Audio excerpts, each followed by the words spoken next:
This is Garth Kant with WorldNet Daily here in Washington with General Jerry Boykin, and we're here to discuss Iraq with him a little bit. Situation in turmoil. Sir, what's your assessment, and what should the U.S. do now? Well, my assessment is that this is going to get a whole lot worse before it gets any better, if it ever gets any better. Look, I think this was predictable. I don't think it's a matter of having missed it. I think we, in fact, said it was coming.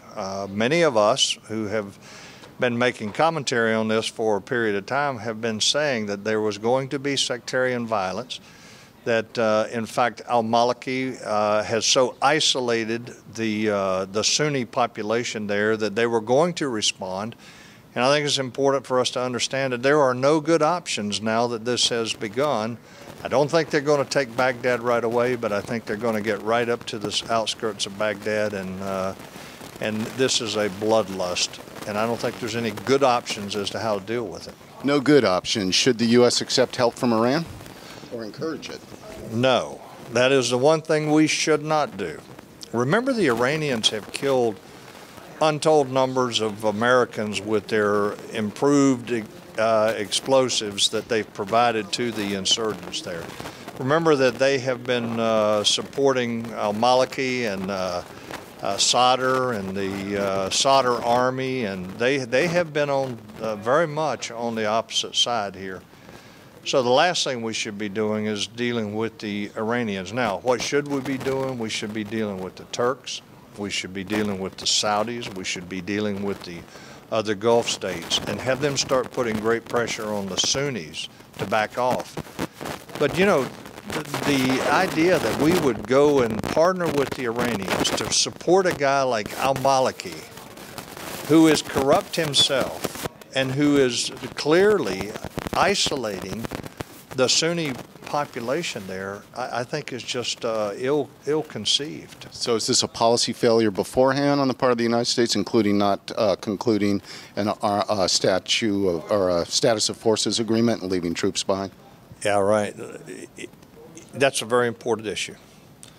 This administration made no effort to get a status of forces agreement. The reason was because they wanted to pull out of Iraq. They wanted to get all forces out of Iraq, and that was a stated objective of the administration before they got elected in 2008, and they followed through on it. They were out of there in 2011 with no status of forces agreement. If they had wanted a status of forces agreement, that would have allowed us to keep some American presence there to ensure that this sectarian violence did not become an overwhelming problem. Then we could have had a status of forces agreement, but the administration didn't want it, they didn't work for it, and they squandered any opportunity that they had to get one. So this is exactly what was predictable.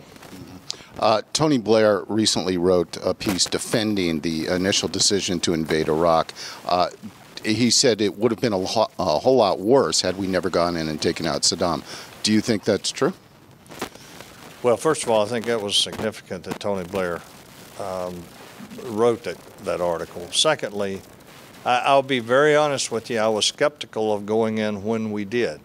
Now, once we went in, and I, like other Americans, began to see just how bad the situation was in there and what an absolute monster Saddam Hussein was and what he was doing to his own people, my attitude changed, and I believe that we were doing the right thing by going in there and trying to bring about an opportunity for the people of Iraq to have a life that was free of fear of a dictator.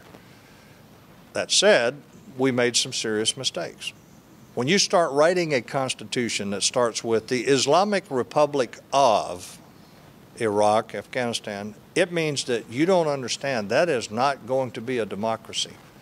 You cannot have a coexistence between democracy and Islamic Republic. It doesn't work that way. Is that perhaps because we didn't have a MacArthur-type figure there, shepherding them into what a modern democracy is? Well, yeah, your reference to MacArthur, that's probably his legacy as the government that he established in Japan after World War II, which is a thriving democracy. And yes, we didn't have that kind of person there that had the charisma, that had the understanding, the wisdom that MacArthur had in Japan. And we let them write an Islamic Republic Constitution. What a farce. Not the democracy project George W. Bush had in mind, really. No. The whole notion of democracy in Islamic republics is specious. There can't be a coexistence.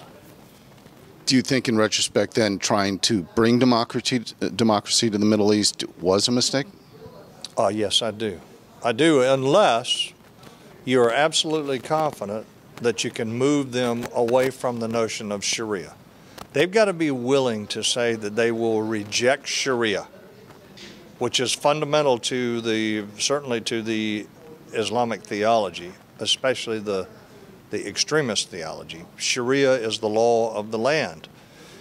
You look at, for example, when the Muslim Brotherhood had taken over in Egypt, what did they implement? Sharia. Right. There's no democracy when you have Sharia. So that's what we're talking about here. Yeah, okay, indeed. Thank you. Just one last quick question. You did say no good options. Do you think we should commit airstrikes to prevent Baghdad from falling? I would be in favor of committing or executing airstrikes as well as drone strikes. You know, it's all kind of the same thing, as whether it's manned or unmanned. But I would be in support of that on a limited scale to protect lives, not to protect al-Maliki, but to protect lives. We're seeing a bloodbath in there now. And if that would help protect the lives of Iraqis, then I would be in support of that. But I think the ultimate answer is bring the other allies in that are actually supporting and helping to fund the Sunnis, and get them involved in the discussion and the debate, and give them some very appropriate cautions that if they continue, that there will be some real consequences, not the red line consequences that Obama talked about in Syria, but real consequences if they keep funding and supporting this. You're speaking of the Saudis in particular, I take it. Speaking of the Saudis mostly, yeah. All right, then. Thank you very much. Thank Most you. informative. Great being with you.